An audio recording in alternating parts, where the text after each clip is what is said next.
नमस्कार साथियों, स्वागत है आपका एक और नई मजेदार घरेलू कहानी में। साथियों, कहानी आपको अच्छी लगती है तो वीडियो को लाइक और चैनल को सब्सक्राइब करना बिल्कुल ना भूलें। तो चलिए बिना देर के शुरू करते हैं इस कहानी को। प्रेम में त्याग होता है, स्वार्थ नहीं।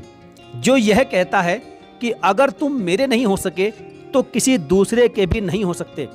यहाँ प्यार नहीं बल्कि स्वार्थ बोल रहा है। सच तो यह है कि प्रेम में जहाँ अधिकार की भावना आती है वहीं इंसान स्वार्थी होने लगता है, और जहाँ स्वार्थ होगा वहाँ प्रेम समाप्त हो जाएगा। यह सब पंक्तियां पढ़ते पढ़ते विनय ने आंखें मूंद ली। इन पंक्तियों का एक एक शब्द सत्य है। क्या उसके साथ भी ऐसा ही कुछ घटित नहीं हो रहा? अतीत का एक एक पल उसकी स्मृतियों में विचरने लगा। विनय जब छोटा था तभी उसके पापा गुजर गए थे। उसे और उसकी छोटी बहन संजना को उसकी माँ शालिनी ने बड़ी ही कठिनाई से पाला था। वह कैसे भूल सकता है वे दिन जब माँ बड़ी कठिनाइयों से 2 वक्त की रोटी जुटा पाती थी। अपने जीवन काल में पिता ने घर के सामान के लिए इतना कर्ज ले लिया था कि पीएफ में से कुछ बचा ही नहीं था। पेंशन भी ज्यादा नहीं थी। माँ को आज से ज्यादा कल की चिंता थी। उसकी और संजना की उच्च शिक्षा के साथ साथ उन्हें संजना के विवाह के लिए भी रकम जमा करनी थी। उनका मानना था कि दहेज का लेन देन अभी भी इस समाज में विद्यमान है। कुछ रकम होगी तो दहेज लोभियों को संतुष्ट किया जा सकेगा, अन्यथा बेटी के हाथ पीले करना आसान काम नहीं है। बड़े प्रयासों के बाद उन्हें एक स्कूल में अध्यापिका की नौकरी मिली, लेकिन वेतन इतना था कि घर का खर्च ही चल पाता था। फायदा बस इतना हुआ कि अध्यापिका की संतान होने के कारण उन दोनों को आसानी से स्कूल में दाखिला मिल गया। माँ ने उनकी देखभाल में कोई कमी नहीं होने दी। जरूरत का सभी सामान उन्हें उपलब्ध कराने की उन्होंने पूरी कोशिश की। इसके लिए उन्होंने ट्यूशन भी पढ़ाए। उन दोनों ने भी माँ के विश्वास को भंग नहीं होने दिया। माँ की खुशी की कोई सीमा नहीं थी जब मैट्रिक में उसे राज्य में प्रथम स्थान प्राप्त हुआ, और स्कूल की तरफ से स्कॉलरशिप तो मिली ही, उसको पहचान भी मिली। यही 12वीं में भी हुआ। उसे आईआईटी में दाखिला तो नहीं मिल पाया, लेकिन नीट में मिल गया। संजना ने भी अपने भाई विनय का अनुसरण किया। उसने भी बायोटेक्नोलॉजी को अपना करियर बनाया। बच्चों को अपने अपने सपने पूरे करते देखकर माँ को सुकून तो मिला, लेकिन मन ही मन उन्हें यह डर भी सताने लगा कि कहीं बच्चे अपनी चुनी हुई डगर पर इतने मस्त ना हो जाएं कि उनकी अनदेखी करने लगे। अब वे उनके प्रति ज्यादा ही चिंतित रहने लगी। माँ स्कूल कॉलेज की हर बात तो पूछती ही, उनके मित्रों के बारे में भी हर संभव जानकारी लेने का प्रयास करती। विनय और संजना ने कभी उनकी इस बात का बुरा नहीं माना, क्योंकि उन्हें लगता था कि माँ का अतिशय प्रेम ही उनसे यह करवा रहा है। भला माँ को उनकी चिंता नहीं होगी तो और किसे होगी? माँ की खुशी की सीमा न रही जब इंजीनियरिंग की पढ़ाई पूरे होते ही उसकी एक मल्टीनेशनल कंपनी में नौकरी लग गई। संजना का कोर्स भी पूरा होने वाला था। माँ ने उसके विवाह की बात चलानी प्रारंभ कर दी। संजना अभी विवाह नहीं करना चाहती थी। वह रिसर्च करके अपना कैरियर बनाना चाहती थी। उसने अपना पक्ष रखा तो माँ ने यह कहकर अनसुना कर दिया कि मुझे प्रयास करने दो। ये कोई आवश्यक नहीं कि तुरंत ही अच्छा रिश्ता मिल जाए। संयोग से एक अच्छा घर परिवार मिल ही गया। संजना के मना करने के बावजूद माँ ने अपने अधिकार का प्रयोग करके उस पर विवाह के लिए दबाव बनाया। विनय ने संजना का साथ देना चाहा तो माँ ने उससे कहा कि मुझे अपनी एक जिम्मेदारी पूरी कर लेने दो। मैं कुछ गलत नहीं कर रही हूँ। तुम स्वयं जाकर लड़के से मिल लो। अगर कुछ कमी लगे तो मुझे बता देना। उसके बाद मैं अपना निर्णय बदल दूंगी। और जहाँ तक संजना की पढ़ाई का सवाल है तो वह तो विवाह के बाद भी कर सकती है। विनय जब समीर से मिला था उसमें उसे कोई भी कमी नजर नहीं आई। आकर्षक व्यक्तित्व होने के साथ साथ वह अच्छे खाते पीते घर से है। कमा खा भी अच्छा रहा है। समीर इंजीनियरिंग कॉलेज में एक लेक्चरर है। माँ ने जैसे दिन देखे थे, जैसा जीवन जिया था, उसके अनुसार तो उनका सोचना भी कोई गलत नहीं था, क्योंकि वो एक माँ है। हर माँ की इच्छा होती है कि उनके बच्चे जीवन में जल्दी से जल्दी स्थायित्व प्राप्त कर ले। आखिर वह संजना को मनाने में कामयाब हो गया। संजना और समीर का विवाह धूमधाम से हो गया। संजना के विवाह के उत्तरदायित्व से मुक्त होकर माँ कुछ दिनों की छुट्टी लेकर विनय के पास आई। एक दिन बातों बातों में उसने अपनी मन की बात उनके सामने रखते हुए कहा, माँ, अब आपकी सारी जिम्मेदारी समाप्त हो गई है। अब नौकरी करने की भला क्या आवश्यकता है? अब यहीं मेरे पास ही रहो। बेटे के मुंह से ऐसी बात सुनकर माँ भाव विभोर हो गई। और हो भी क्यों ना, आखिर इससे अधिक एक माँ को और क्या चाहिए। उन्होंने त्यागपत्र भेज दिया। कुछ ही दिनों में वे उस घर को किराए पर उठाकर और वहां से कुछ आवश्यक सामान लेकर उसके पास आ गई। उसने भी आज्ञाकारी पुत्र की तरह माँ का कर्ज उतारने में कोई कोर कसर नहीं छोड़ी। घर के खर्च के पूरे पैसे माँ को लाकर देता, हर जगह अपने साथ लेकर जाता, उनकी हर इच्छा पूरी करने का हर संभव प्रयास करता। धीरे धीरे पुत्र की जिंदगी में उनका दखल बढ़ता ही गया। वह उससे एक एक पैसे का हिसाब लेने लगी। अगर वह कभी मित्रों के साथ होटल में चला जाता तो माँ कहती कि बेटा, फिजूल खर्ची उचित नहीं है, आज की बचत कल काम आएगी। माँ अपने जीवन का अनुभव बांट रही थी, लेकिन यह नहीं समझ पा रही थी कि उनका बेटा अब बड़ा हो गया है और उसकी भी कुछ आवश्यकताएं हैं, उसकी भी कुछ इच्छाएं हैं। दिन में 3-4 बार फोन करती, रात को अगर आने में देर हो जाती तो 10 तरह के सवाल करती। इसलिए वो अपने मित्रों की पार्टी में भी शामिल नहीं हो पाता था। झुंझलाहट तब और बढ़ जाती जब देर रात उसे ऑफिस में रुकना पड़ता और माँ को लगता कि वह अपने मित्रों के साथ घूम कर आ रहा है। माँ के तरह तरह के प्रश्न उसे क्रोध से भर देते, विशेषतः तब जब माँ घुमा फिराकर ये जानने का प्रयास करती थी कि उसके मित्रों में कोई लड़की मित्र तो नहीं है। उनका आशय समझकर वह उन्हें कुछ कह नहीं पाता था तथा माँ का अपने प्रति अतिशय प्रेम, अतिशय चिंता समझकर टालने की कोशिश करता।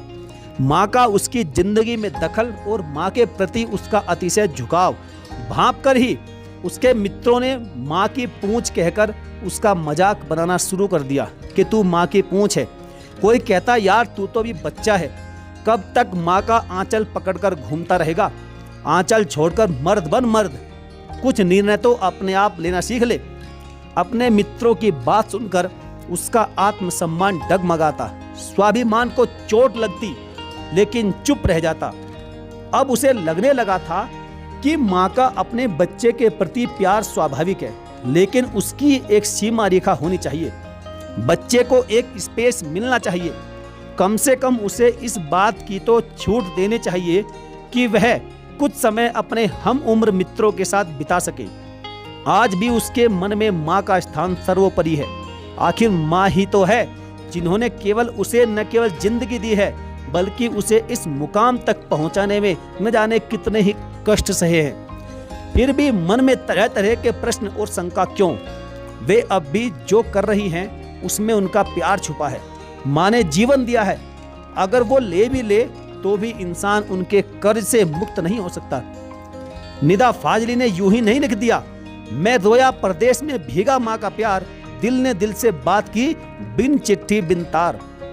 साल दर साल बीतने लगे। उसके लगभग सभी मित्रों के विवाह हो गए थे। वे अक्सर कहते थे, यार कब मिठाई खिला रहा है? वह मुस्कुराकर कहता, मुझे आजादी प्यारी है, अभी मैं बंधन में बंधना नहीं चाहता। इस बीच कई रिश्ते आए, लेकिन माँ को कोई लड़की पसंद नहीं आती थी। कहीं परिवार अच्छा नहीं है तो कहीं लड़की अच्छी नहीं है। अगर सब कुछ ठीक रहा तो लेन देन के मसले पर बात टूट जाती। उसे समझ में नहीं आ रहा था कि माँ आखिर ऐसा मेरे साथ क्यों कर रही है। जिस दहेज की समस्या से वह संजना के समय त्रस्त थी, वही दहेज का लालच अब उनमें भला कैसे समा गया। एक रिश्ता तो उसकी कंपनी में ही काम कर रही एक लड़की का था। उसके माता पिता इस रिश्ते के लिए इसलिए ज्यादा उत्सुक थे क्योंकि उन्हें लगता था कि दोनों के एक ही कंपनी में काम करने से वे एक दूसरे की समस्याओं को अच्छी तरह समझ पाएंगे। लेकिन माँ को वह लड़की ही पसंद नहीं आई। उसने कुछ कहना चाहा तो बोली, तू अभी बच्चा है, शादी विवाह ऐसे ही नहीं हो जाता, बहुत कुछ देखना और सोचना पड़ता है। उस लड़की की नाक इतनी मोटी और चपटी है कि अगर उससे तेरा विवाह हो गया तो आगे की सारी पीढ़ियां चपटी नाक लेकर आएगी। उसने कभी माँ की बात नहीं काटी थी, तो अब उनसे कैसे कहता कि उसे लड़की का रंग रूप सूरत सब ठीक ही लग रहा है। नाक भी ऐसी मोटी या चपटी तो नहीं है जैसा माँ कह रही है। पता नहीं माँ ने बहू के रूप में कैसी लड़की मन में बसा रखी है। अब वह क्यों भूल रही है कि हर लड़की सर्वगुण संपन्न नहीं होती।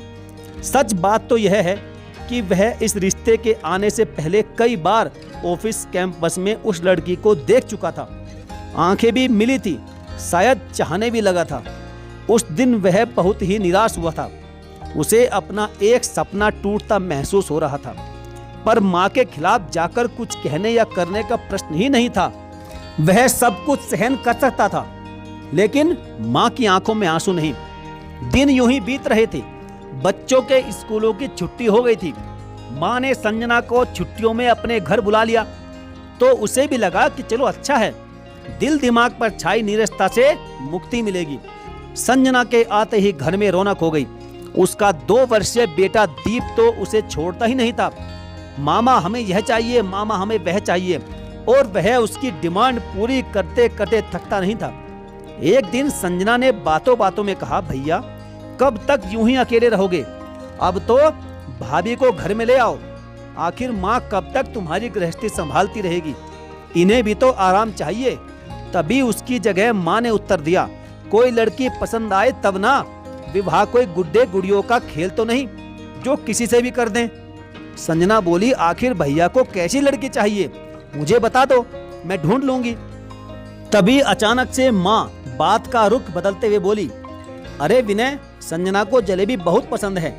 आज छुट्टी है, अभी 5 बज रहे हैं, जा जल्दी जा जलेबी ले आ। अभी दीप सो रहा है, वरना वो भी तेरे साथ लग लेगा। अच्छा ठीक है माँ। उसने कपड़े बदले और चला गया। अभी आधी सीढ़ी ही उतरा था कि उसे याद आया कि बाइक की चाबी लेना तो भूल ही गया। चाबी लाने वो उल्टे पैर लौटा।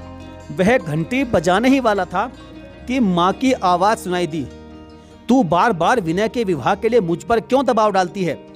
अरे अगर उसका विवाह हो गया तो क्या तू ऐसे आकर यहाँ रह पाएगी, या मैं घर में अपने अनुसार घर को चला पाऊंगी?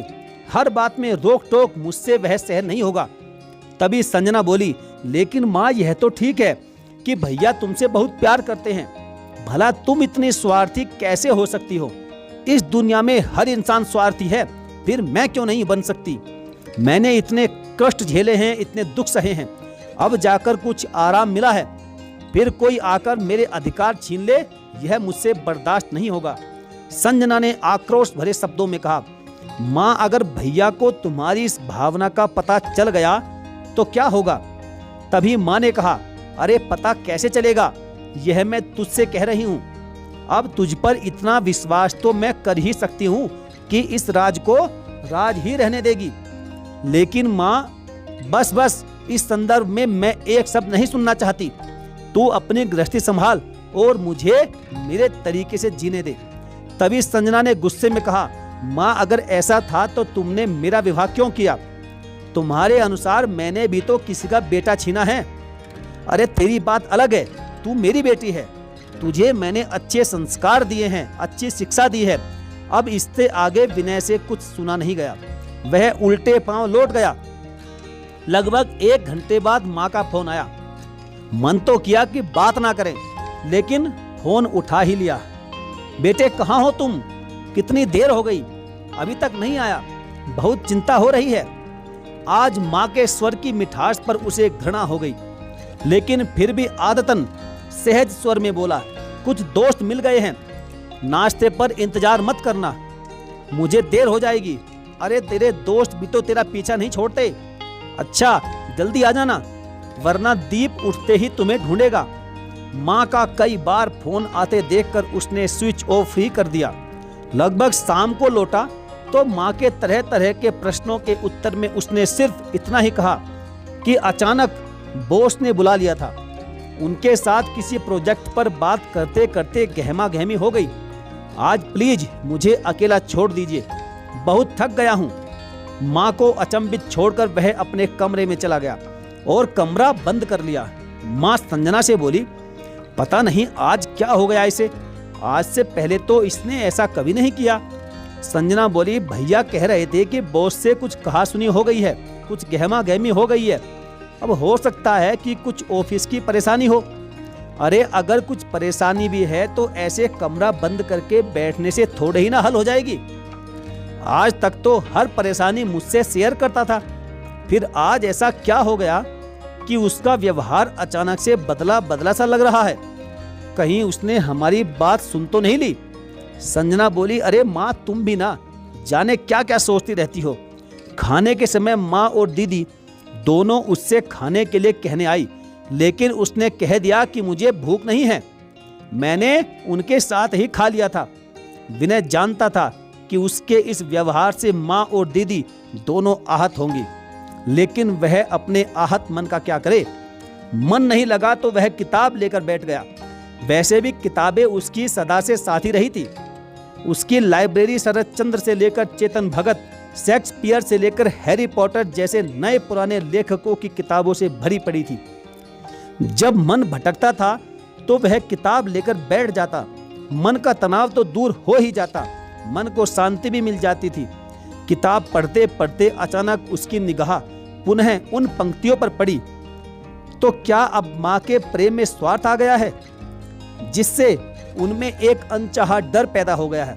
परिस्थितियों पर नजर डाली तो लगा माँ का डर गलत नहीं है, लेकिन उनका सोचना तो गलत है। उन्हें यह क्यों लगने लगा है कि कोई दूसरा आकर उनसे उनका अधिकार छीन लेगा। अगर वह अपना निस्वार्थ प्रेम बनाए रखती है तो अधिकार छीनेगा नहीं, बल्कि उसमें वृद्धि ही होगी। अगर मैं उनका सम्मान करता हूँ, उनकी हर इच्छा का पालन करता हूँ, तो क्या उनका कर्तव्य नहीं है कि वह भी मेरी इच्छा का सम्मान करे। मुझे बंधक बनाकर रखने के बजाय थोड़ी स्वतंत्रता दे। अगर माँ मेरे विवाह का प्रयास नहीं चाहती तो मैं स्वयं प्रयास करूंगा। आखिर मेरी भी कुछ इच्छाएं हैं। मैं कर्तव्य के साथ अधिकार भी चाहता हूँ। माँ को मुझे मेरा अधिकार देना ही होगा। मैं संजना से बात करूंगा। अगर उसने मेरा साथ दिया तो ठीक है, वरना मर्यादा लांघनी ही पड़ेगी।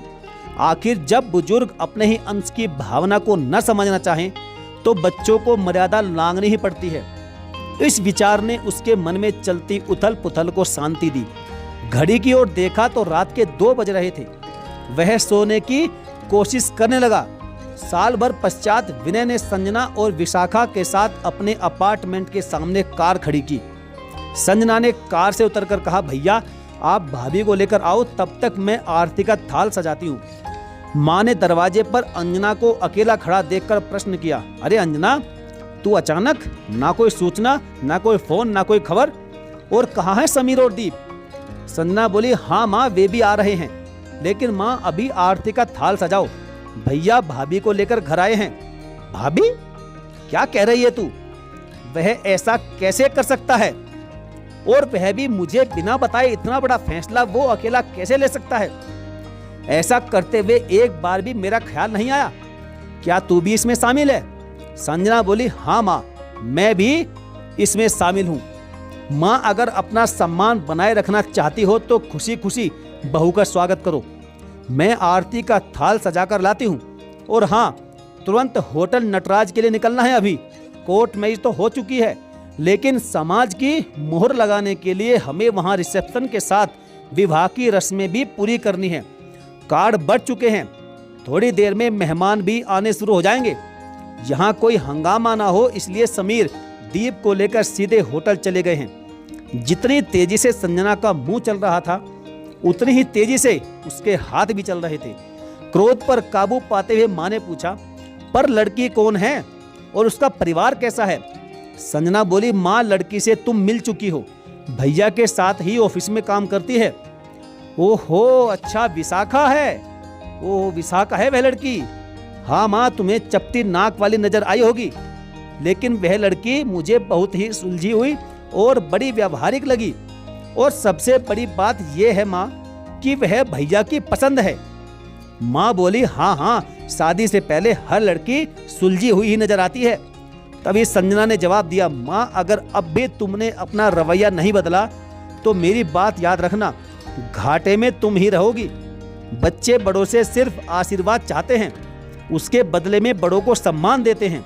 अगर उन्हें आशीर्वाद की जगह ताने और उल्हाने मिलते रहे तो बड़े भी उनसे सम्मान की आशा नहीं रखेंगे। और वैसे भी तुम्हारे रवैये के कारण ही हमें अनचाहे तरीके से यह फैसला लेना पड़ा। और तो और विशाखा के माता पिता को बड़ी कठिनाई से इस सब के लिए तैयार कर पाए हम लोग। अब चलो, कहते हुए संजना का स्वर कठोर हो गया था। वह आरती का थाल लिए तेजी से बाहर की ओर चल दी। कहने सुनने के लिए कुछ रह नहीं गया था। पंछी के पर निकल चुके थे और वह अब बिना किसी की सहायता से उड़ना भी सीख चुका था। बहेलिया अर्थात शिकारी अगर चाहे भी तो उसे बांध कर नहीं रख सकता था। सोचकर माँ ने संजना का अनुसरण किया। संजना बाहर आई तो देखा कि दरवाजे पर विनय विशाखा के साथ खड़ा है। आरती का थाल संजना माँ के हाथ में पकड़ाकर बोली, भैया पहले मेरी मुट्ठी गर्म करो तभी अंदर आने दूंगी। विनय से मोटा सा लिफाफा पाकर ही वह हटी तथा माँ की तरफ मुखातिब होकर बोली, माँ अब तुम्हारी बारी है। पूरी जादूगरनी निकली, अभी से मेरे बेटे को फंसा लिया, आगे न जाने क्या क्या होगा। मन ही मन बुदबुदाई। तभी अंतर मन ने उसे झकझोरा और वह सोचने लगी कि शालिनी अब अपना और कितना अपमान करवाएगी। आगे बढ़, खुशियां तेरे द्वार खड़ी है और खुशी खुशी स्वागत कर बहू का। माँ ने संजना के हाथ से थाल लिया और आरती उतारते हुए बोली, अच्छा सरप्राइज दिया है तुम लोगों ने, मुझे हवा भी नहीं लगने दी। अगर तुझे इसी से विवाह करना था तो मुझसे कहते, क्या मैं मना कर देती? संजना इसमें कुछ मीठा तो रखा ही नहीं है। अब बिना मुंह मीठा करवाए ऐसे कैसे बहू को गृह प्रवेश करवा दूं? आज मीठा तो कुछ भी नहीं है घर में, जा थोड़ा सा गुड़ ही ले आ। मैंने और संजना ने एक दूसरे को देखा। माँ में आए परिवर्तन ने उन्हें सुखद आश्चर्य से भर दिया। अब खड़ी ही रहेगी या लाएगी भी? माँ ने फिर कहा, अभी लाई माँ। यह कहकर संजना गुड़ लाने अंदर चली गई तथा विनय और विशाखा माँ के चरणों में झुक गए। साथियों, आपको यह कहानी कैसी लगी आप हमें कमेंट करके अवश्य बताएं। और हाँ, यदि आपने अभी तक हमारे चैनल को सब्सक्राइब नहीं किया है तो साथियों प्लीज़ सब्सक्राइब करके बेल आइकन को जरूर प्रेस कर लीजिएगा। तो चलिए मिलेंगे फिर और किसी बेहतरीन कहानी के साथ। तब तक के लिए धन्यवाद। जय हिंद।